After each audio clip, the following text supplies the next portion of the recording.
예, 오늘 로마서 7장 말씀을 보도록 하겠습니다. 로마서 7장 1절에서 13절입니다. 로마서 7장 1절에서 13절.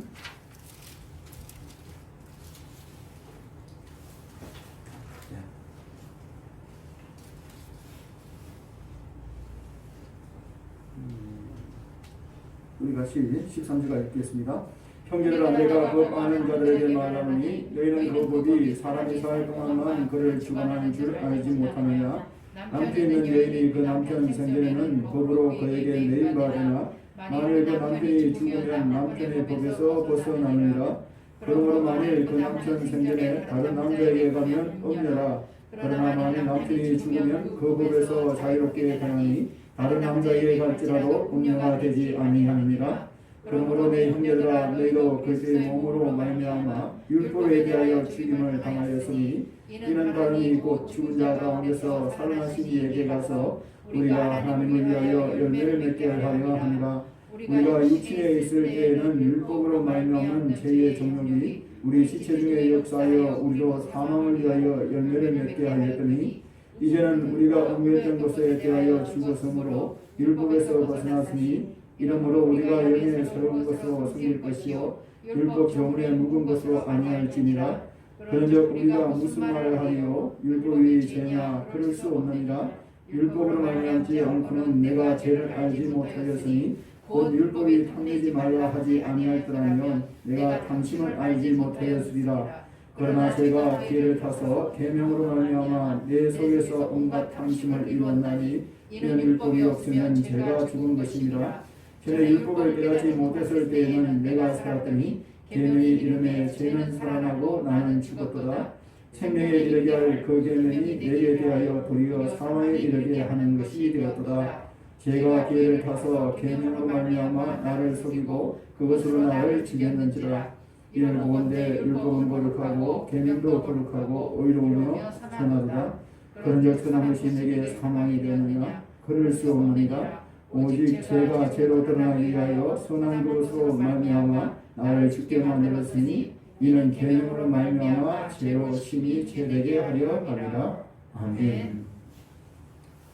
예, 우리가 수요 예배마다 로마서를 이렇게 함께 보게 되어지는데 로마서는 사도 바울의 그 신앙관을 가장 잘 보여주는 본문입니다. 신약성경 27권 가운데서 사도 바울의 서신이 13권입니다. 13권 정도 사도 바울이 서신을 기록하고 있는데 사도 바울의 서신을 기록할 때 그 모든 서신은 바울의 신학이라는 것이 나오는 겁니다. 자기의 신학.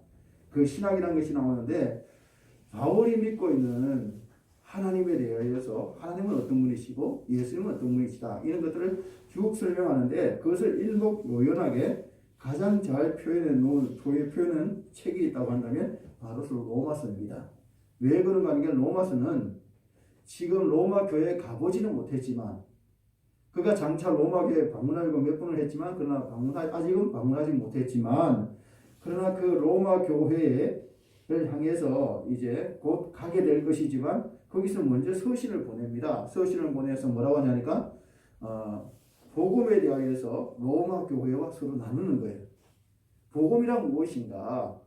하나님의 은혜란 무엇인가? 이런 것을 복음에 관하여서 서신을 통해서 로마 교회에 미리 이것을 편지를 보내는데 그 편지를 보내다 보니까 다른 서신서를 보게 되어지면 뭐 고린도 교회에 여러 가지 문제가 있어서 이런 이야기 저런 이야기도 많이 하지만 로마 교회에 보내는 로마서를 보게 되어지면 어떤 교회 안의 문제라기보다도 그들과의 복음을 나누기 위해서 복음은 이런 것이다.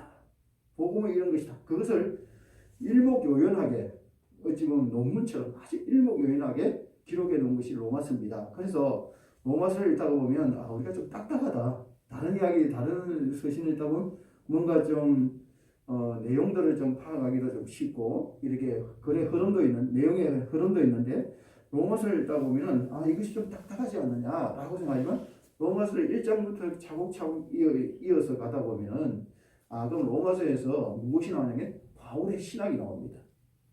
바울의 신학이 나오면 바울의 전한 13권의 12권의 나머지 서신서에 바울이 어떤 생각을 가지고 그렇게 이야기를 했는지 그 핵심이 나오는 그래서 로마서가 신약 성경 중에서도 사도 바울의 서신들 중에서도 가장 중요한 것이 이 로마서다. 그렇게 이야기를 하고 있습니다. 그래서 우리는 로마서 1장부터 계속해서 이렇게 1장, 2장, 3장에서 오늘 7장까지 넘어오게 되는데 이런 내용들을 쭉 한번 읽어보시면 로마서가 지금 어떤 흐름으로 흘러가고 있는가라고 우리가 볼 수가 있습니다. 오늘 7장의 내용은 뭐냐면은 7장의 내용은 우리가 그렇게 잘 알고 있는 우리가 굉장히 또 그 부분에 대해서 많이 고민하고 있는 율법과 은혜에 관한 이야기입니다. 율법과 은혜. 율법이 무엇이며 은혜가 무엇인가? 율법은 이전에 이미 벌써 6장, 5장에서 율법에 관한 이야기를 계속해 왔습니다. 그리고 이제 6장, 7장까지 오게 되어지면 율법의 하이라이트를 하게 되는 거죠. 그래서 우리가 로마서 7장 우리 18절을 한번 성경책에 있습니다. 18절 한번 읽어보겠습니다. 내 속 곧 내 육신에 선한 것이 거하지 아니한 줄을 내가 아노니 원함은 내게 있으나 선을 행하는 것은 없노라. 이렇게 말합니다.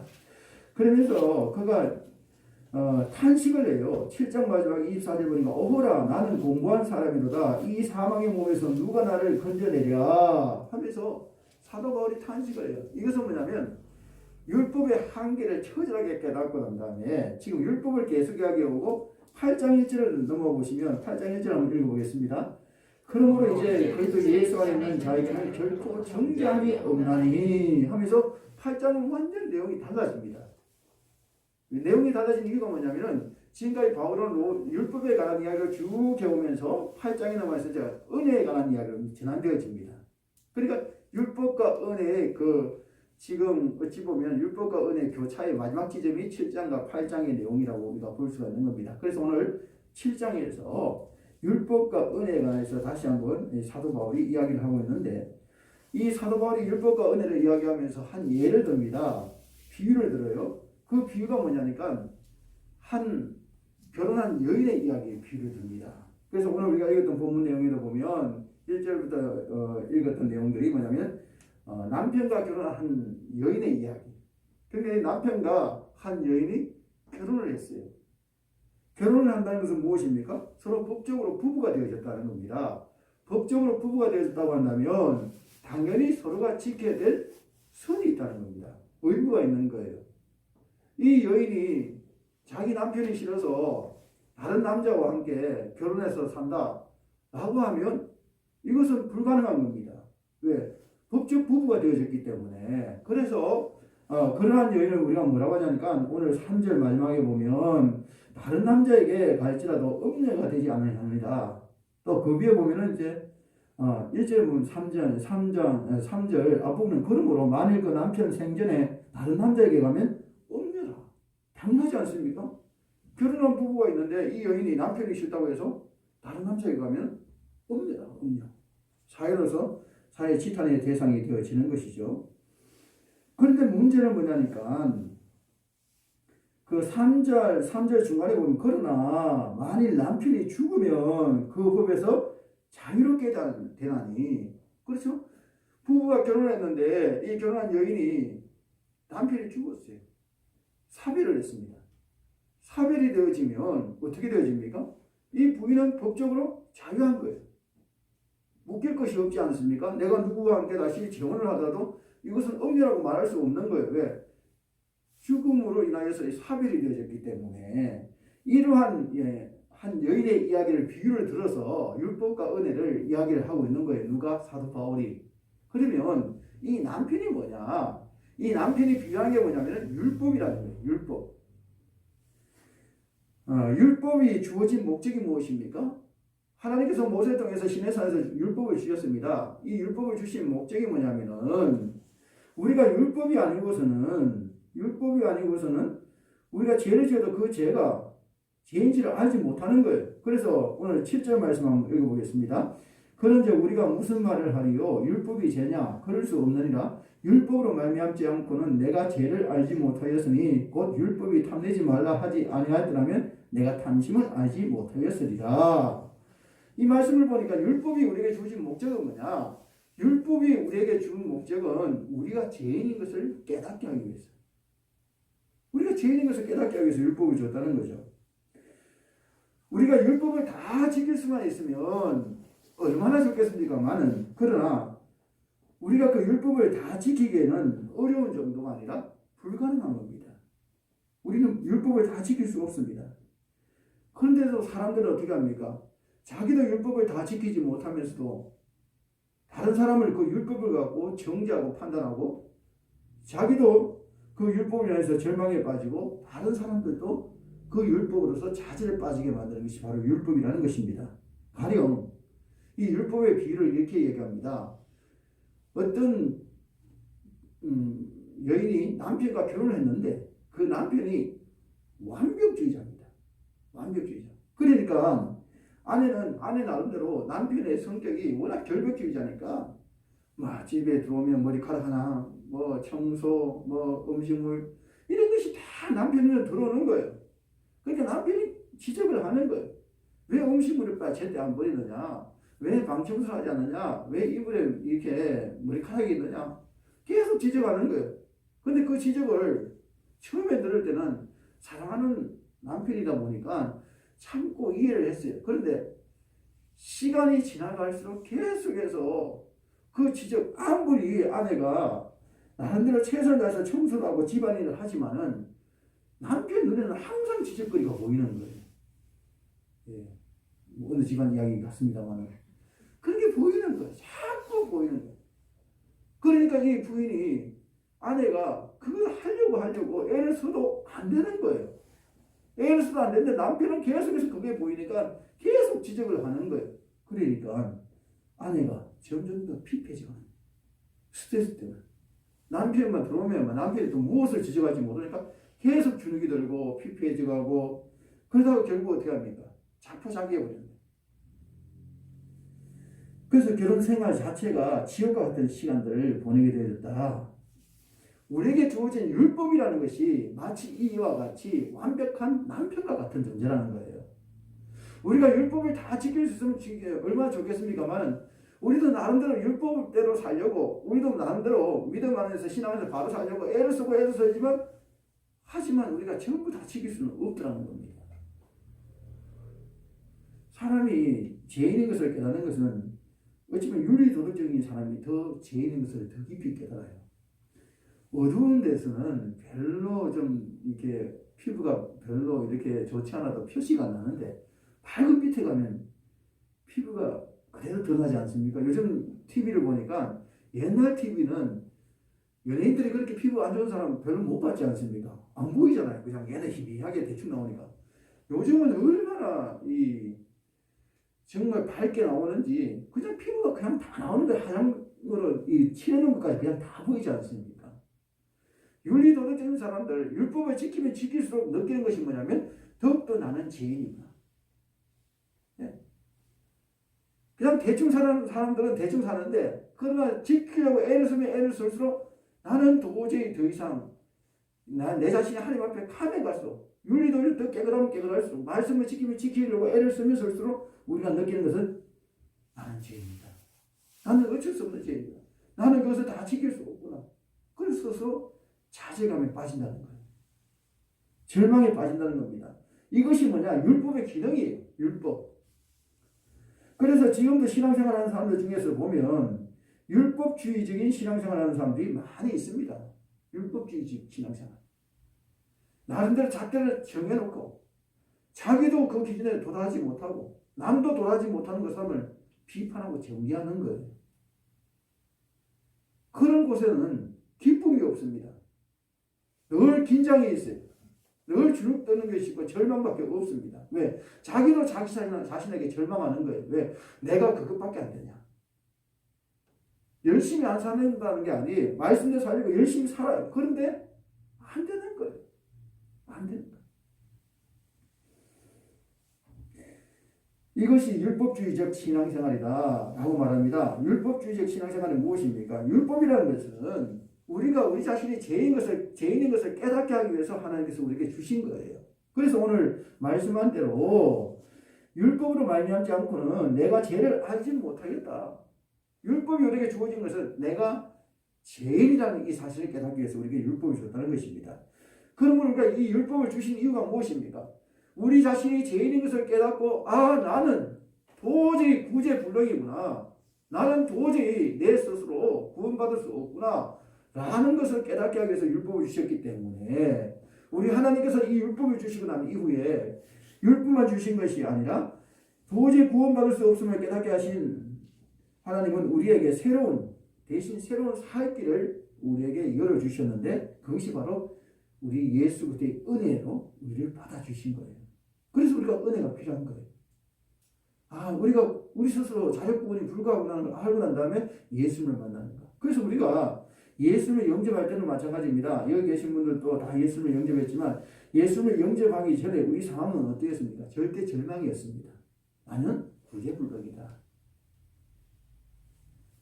그럴 때 정말 나는 죄인이구나, 나는 구제불능이구나 라고 했을 때에 우리 주님께서 손을 내밀어 주신 거예요. 그때 우리가 새로운 생명을 얻게 되어지고 새롭게 살 힘을 얻게 되어지고 진정한 영적인 안목이 열려진 것입니다. 우리는 이제 율법에 의해 살아가는 것이 아니라 새로운 남편인 예수 그리스도의 은혜로 말미암아 새로운 생명을 갖고 살아가는 존재들입니다. 율법주의적 신앙생활하는 것이 아니라 하나님의 은혜로 인한 예수님의 은혜로 인하여서 우리가 새로운 생명을 살아가고 있는 존재들인데 이렇게 살아가는 사람들에게는 어떤 일이 일어나는가, 어떤 변화가 일어나는가, 우리가 이것을 통해서 나는 지금 율법주의적 신앙생활하고 있는지 아니면 내가 예수 그리스도의 은혜 가운데 신앙생활을 하고 있는지를 우리가 한번 점검해 보고자 합니다.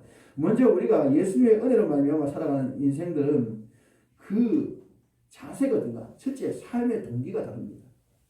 살아가는 동기가 달라요. 오늘 5절 말씀에 한번 읽어보겠습니다. 우리가 육신에 있을 때에는 율법으로 말미암은 죄의 정욕이 우리 지체 중에 역사하여 우리로 사망을 위하여 열매를 맺게 하였더니 아멘. 우리가 육신에 있을 때입니다. 육신에 있을 때에는 율법으로 말미암는 죄의 정욕이 우리 지체 중에서 역사했다. 우리가 육신에 있을 때가 언제입니까? 율법 아래 있을 때예요. 율법 안에 있을 때, 은혜를 경험하기 이전에 살아갈 때, 예수님을 믿기 이전에 우리의 삶입니다. 그때 우리의 삶의 그 특징, 동기가 무엇입니까? 자기 가십니다. 오늘 말한 대로 율법을 말하면 죄의 정욕이 우리 지체 중에서 역사하여. 그래서 우리는 예수님의 은혜를 덧입고 새 생명 되어서 살아가기 이전에는 우리에게는 죄의 정욕이 있었습니다. 남들보다 잘 살고 또 다른 사람들에게 꽤 괜찮은 사람이라고 자기를 증명하고 싶어하고 또 자기 존재감을 드러내고 싶어하고 지금 세상에 살아가는 사람들이 살아가는 그러한 욕망, 그러한 사고, 그러한 생각들을 갖고 우리는 살아왔다는 겁니다. 그러나 6절을 보게 되어지면 6절 보면 이제는 이렇게 나와 있습니다. 이제는 우리가 얽매였던 것에 대하여 죽었으므로 이렇게 나옵니다. 그러나 이제는 할 때 그 앞에 원문에는 이제 그러나라는 말이 삽입되어 있습니다. 바로 의역을 하자면 그러나 이제는 우리가 얽매였던 것에 대하여 죽었으므로 이렇게 해석되는 거예요. 그러니까 이전에는 율법에 있을 때, 육신에 있을 때는 율법 안에서 살아가면서 이 세상이 원하는 자기 주관대로 삶을 살려고 그렇게 몸부림쳤는데 그러나 이제는 우리가 얽매였던 것에 대하여 죽었으므로 율법에서 벗어났느니라 이렇게 말하고 있습니다. 그러면서 우리가 영의 새로운 것으로 섬길 것이요 이렇게 말하고 있습니다. 저와 여러분이 예수를 만남으로 인하여서 이제 은혜 가운데 살아가게 되어지면 우리가 얽매였던 이 율법에서부터 이제 자유하게 된 거예요. 왜? 예수님을 만남으로. 내가 그리스도와 함께 십자가 못 박혀 죽는다는 의미가 무엇입니까? 내가 그리스도와 함께 십자가 못 박혀 죽는다는 것은 나의 과거, 율법주의적 삶 속에, 육신의 삶 속에 있던 모든 것들이 주님의 십자가와 함께 내가 죽은 거예요. 이제 내가 사는 것은 나를 사는 것은 나를 위하여 자기 몸을 부리신 하나님의 아들을 믿는 믿음 안에 사는 것이라는 것처럼 이제 우리가 사는 것은 예수의 생명이 우리 안에 들어오고 인하여서 우리가 하나님의 은혜로, 주님의 은혜로 살아가는 거예요. 그래서 6절 말씀이 뭐라고 말합니까? 우리가 얽매였던 것에 대하여 죽었다. 율법에서 벗어났다. 이러므로 우리가 영의 새로운 것으로 섬길 것이요. 왜? 우리는 죽었고 새 생명을 덧입었기 때문에. 새 생명을 덧입은 사람에게는 새로운 동기가 생기는 거예요. 삶의 존재 의미가 생기는 겁니다. 우리가 이전에 살던 인생대로 살아가지 않아요. 사람이 이렇게 중병이 걸렸다가 불치병이 걸렸다가 이제 고침을 받은 사람들 보게 되어지면 사람들이 확 바뀌는 경우들이 대부분입니다. 이때까지 그렇게 세상에서 가지고 있는 물질이나 권력이나 명예를 향해서 그렇게 쫓아가던 사람들이었는데, 근데 불치병이 걸려가지고 정말 구사일생을 한번 살아난 사람들은 더 이상 그런 걸 추구하지 않습니다. 다른 목표가 생기고, 다른 삶의 동기가 생기고, 다른 가치관이 생깁니다.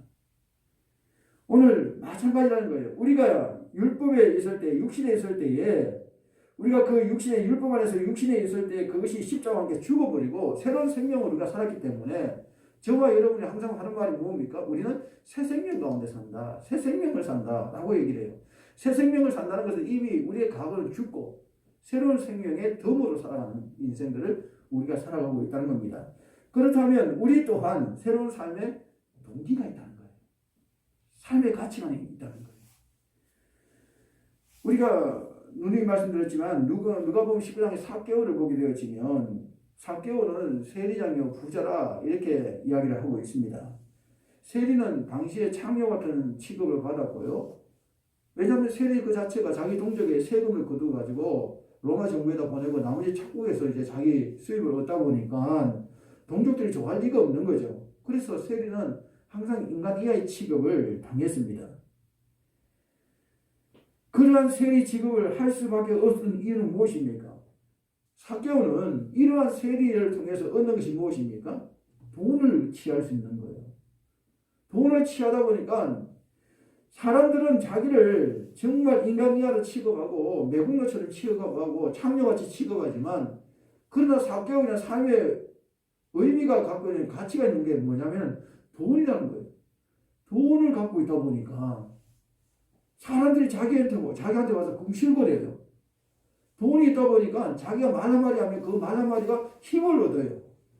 자기의 힘이 아니라 돈의 힘으로 자기의 존재 가치를 깨닫는 거예요. 그러던 그가 어떻게 합니까? 자기가 가진 재산 절반을 가난한 자에게 나눠주고, 자기가 착복한 자가 있으면 내가 4배, 손해를 입은 자가 있으면 4배로 갚겠다라고 합니다. 어떻게 삭개오가 이렇게 변화되어졌을까? 삭개오의 어떤 생각과 가치관이 어떻게 이렇게 바뀌어졌을까? 그것은 예수를 만나고 난 이후입니다. 예수를 만나고 난 다음에 자기의 과거가 죽고 예수님의 은혜 가운데 새로운 생명을 얻고 보니까, 이전에 내가 살아가던 그 삶의 의미가, 살아가던 그 동기가 잘못되어졌더라는 거죠. 그래서 그는 지금까지 돈이 그를 지탱하는 힘이었다고 한다면 예수를 만남으로 인해서 진정한 삶이 무엇인가를 깨닫게 된 겁니다. 그래서 물질을 극복할 수 있는 힘이 생겨지게 된 거죠. 왜? 은혜 가운데서. 새로운 생명의 은혜 가운데서. 마가복음 14장에 옥합을 깨뜨리는 여인도 마찬가지입니다. 베다니의 한 문둥병자 집에, 남의 환자 집에서 식사할 때에 그 여인이 매우 값진 향유를 아낌없이 깨뜨려 부은 사건이 일어났습니다. 이 여인의 행위에 대해서 불만을 가진 가룟 유다가 계산할 때 뭐라고 말합니까? 아니, 저걸 팔아서 가난한 자에게 나눠주면 300데나리온이나 정도나 될 것이다. 이렇게 계산을 합니다. 가룟 유다가 300데나리온을 계산했으니까 300데나리온은 한 데나리온이라는 것이 노동자 하루 품삯입니다. 그래서 그 여인이 깨뜨린 향유가 일당 5만 치면 1,500만 원이고요. 10만 원 치면 3천만 원입니다. 그 여인에게는 적은 돈이 아니었다는 거죠. 적은 돈이 아닌 그것을 그가 예수를 위해서 깨뜨렸다는 겁니다. 그렇게 깨뜨릴 수 있었던 이유가 무엇입니까? 주님을 만나고 보니까 정말 무엇이 중요한가를 깨달았다는 거예요.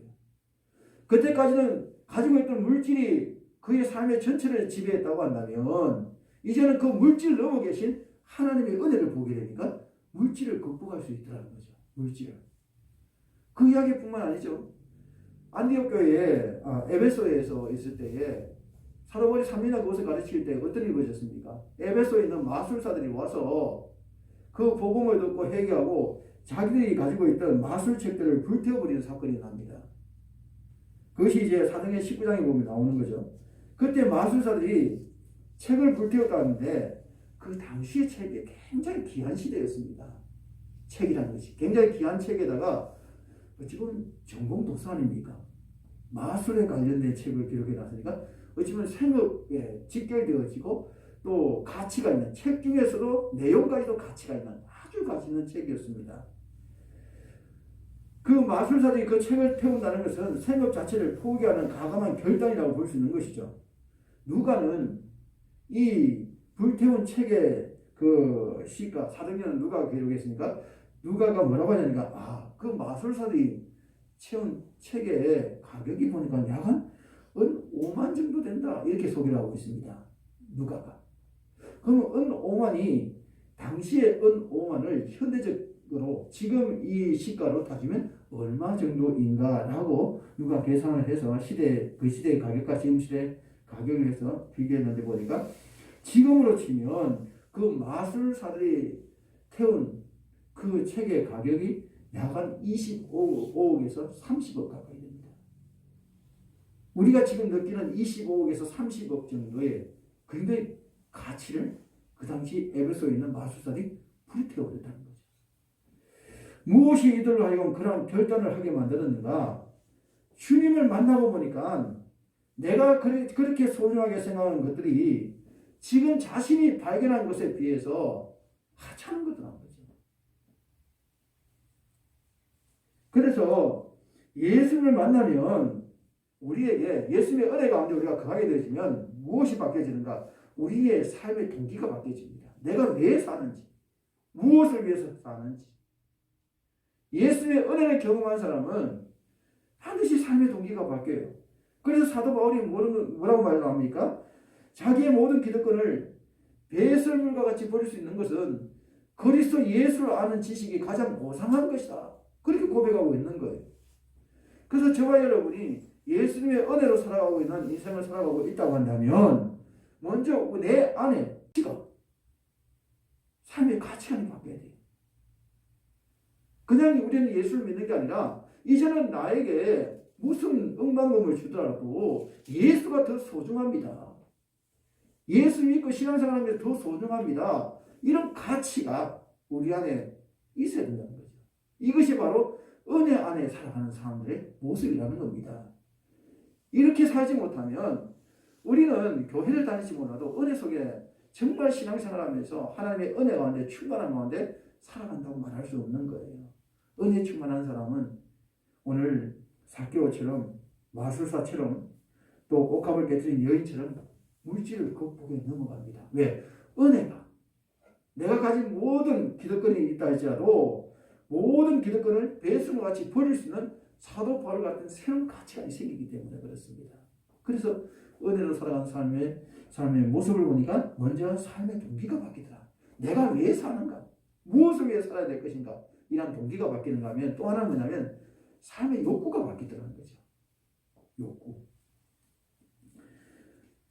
우리가 5절 말씀해 보면 우리가 육신에 있을 때는 율법으로 말미암은 제2의 정욕이 우리 지체 중에 역사하여 우리도 사망을 위하여 열매를 맺게 하였더니 우리가 육신에 있을 때는 율법으로 말미암아 제2의 정욕의 지배를 받는 삶을 살았다. 우리는 그냥 세상에서 원하는 대로 이런 제2의 정욕에 매인 삶을 살았는데 그런데 이제는 예수님의 은혜를 받고 나니까 우리에게 새로운 열망이 생겼다는 겁니다. 그 열망이 무엇입니까? 사랑의 욕구. 사랑의 욕구. 예수를 영접한 사람에게는 사랑의 욕구가 생긴다는 거예요. 로마서 5장 8절 잘 아는 내용인데 우리가 아직 죄인 되었을 때에 그리스도께서 우리를 위하여 죽으심으로 하나님께서 우리에 대한 자기의 사랑을 확정하셨느니라. 예수를 만나고 보니까 예수님께서 나의 죄를 위해서 십자가 못 박혀 죽어주신 그 사랑을 내가 깨달아버린 거예요. 깨달아버리고 나니까 이제 어떤 욕구가 생기냐니까 나 같은 죄인을 위해서 십자가까지 못 박혀 죽으시고 조롱과 멸시를 다 당하신 그 은혜가 그 사랑이 너무 감격해가지고 이제는 나도 뭔가 주를 위해 살고 싶은 거예요. 왜? 너무 고맙고 감사해서. 이런 실제 일어난 이야기가 있습니다. 어떤 할아버지 한 분이 할머니를 먼저 보내고 난 다음에 이제 매일 등산하면서 이제 일상생활을 보냈어요. 일상생활을 보내고 있는데 뭐 혼자 이렇게 뭐 자신들 다 이제 뭐 출가하고 할머니도 떠나고 혼자 할아버지가 매일 산에 왔다 갔다 하니까 외롭기도 한 거예요. 그렇게 수년을 다니고 있었는데 하루는 운동삼아 등산을 하다가 한 할머니를 만납니다. 할머니를 만났는데 이 할머니는 또 남편을 먼저 보내고 자신들 다 출가하고 이렇게 산에 등산하는 할머니를 만나요.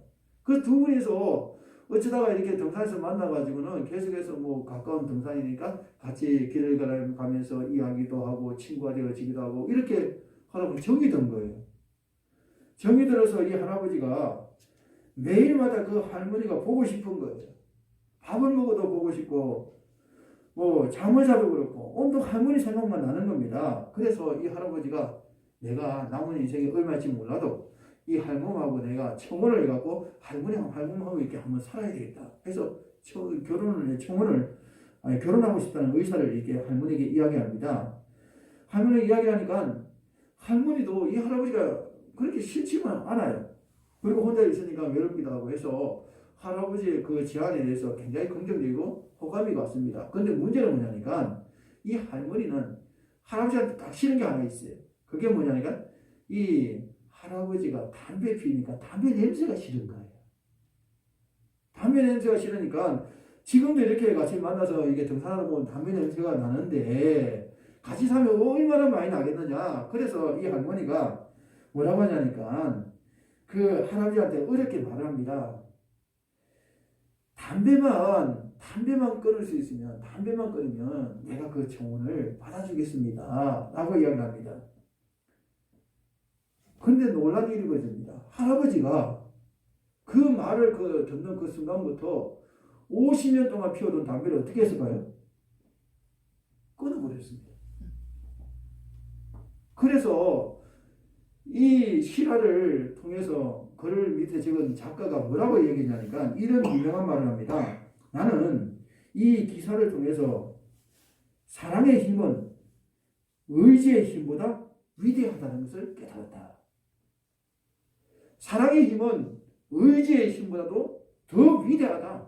내가 이렇게 해야 되겠다. 아무리 강한 의지보다 더 강한 것은 무엇입니까? 사랑의 힘이에요. 사랑의 힘은 해야 되겠다가 아니라 하고 있는 거예요. 무엇 때문에? 사랑 때문에. 하나님의 은혜로 살아간다는 것은 내가 하나님의 말씀을 지켜야 되겠다가 아니라 주님을 사랑하기 때문에 지켜지고 있는 거예요. 율법에 의해 살아간다는 것은 내가 율법을 지켜야겠다. 항상 긴장하고 이렇게 살아가는 인생들이라고 한다면 은혜 속에 살아가는 인생이라는 것은 내가 주님을 사랑하다 보니까 그것을 지켜가고 말씀을 지켜가고 있더라는 거예요. 이게 은혜 속에 살아가는 사람들의 모습. 그래서 은혜로 살아가는 사람들 보니까 삶의 욕구가 바뀌어지는 거예요. 뭐 완벽할 수는 없지만은 그래도 내가 주님께서 기뻐하는 일을 하고 싶은 생각들, 내가 주님의 일을 하고 싶은 생각들, 내가 이걸 하면 주님께서 기뻐하시겠지 하면 그것을 하고자 하는 욕구들이 생긴다는 거예요. 이게 은혜로 살아가는 사람들의 모습이라고 한다면 율법에 의해서 아직까지 신앙생활하는 사람들은 그냥 내가 눈치 봐서 해야 되고 또 내가 해야 되니까 해야 되고 죽을 듯 살 듯 어찌하든 내가 해야 된다 이 생각을 하는 거예요. 그러나 은혜 가운데 살아가는 사람들은 하나님의 은혜 가운데서 내가 이렇게 살아가고 있구나. 그래서 그 일이 힘들지 않아요. 사람들이 알아주지 않아도 누가 뭐라 말하지 않아도 상관없어요. 왜? 내가 기뻐서 하는 거예요. 주님의 사랑이 내가 너무 기쁘니까 그 일을 감당하는 거예요. 그래서 삶의 욕구가 달라지더라. 마지막으로 은혜로 살아가는 사람들의 모습을 보니까 삶의 열매가 달라집니다. 열매. 육신에 있을 때 우리를 지배하고 있던 것은 죄의 정욕이라고 오늘 오전에 말하고 있는데 그 죄의 정욕은 결국은 어떤 열매를 맺습니까? 죄의 정욕은 사망을 위한 열매를 맺습니다. 사망을 위한 열매를 맺는데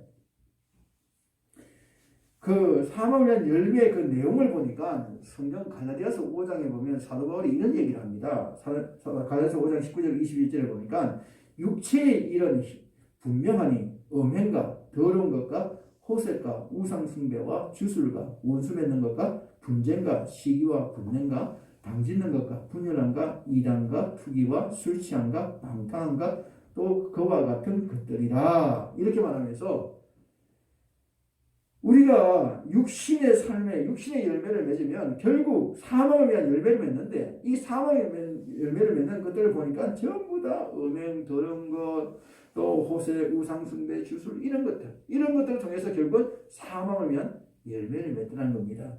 그런가 하면 은혜로 살아가는 사람들은 삶의 열매가 달라집니다. 그의 삶의 열매가 무엇입니까? 우리가 잘 아는 갈라디아서 5장 22절 23절이 우리의 삶의 열매라는 거죠. 성령의 열매인데, 오직 성령의 열매는 사랑과 희락과 화평과 오래 참음과 자비와 양선과 충성과 온유와 절제라. 이렇게 해서 성령의 9가지 열매를 우리에게 이야기해 주고 있습니다.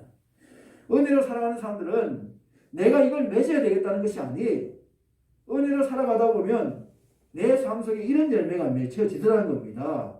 하지만 은혜로 살지 않는 사람에게는 이러한 육신의 열매인 그러한 육신의 열매를 통해서 사망을 위한 열매가 맺혀지는가 하면, 은혜로 살아가는 사람에게는 생명의 열매, 인격의 열매, 성령의 열매가 맺혀지다는 것입니다. 말씀을 정리하겠습니다.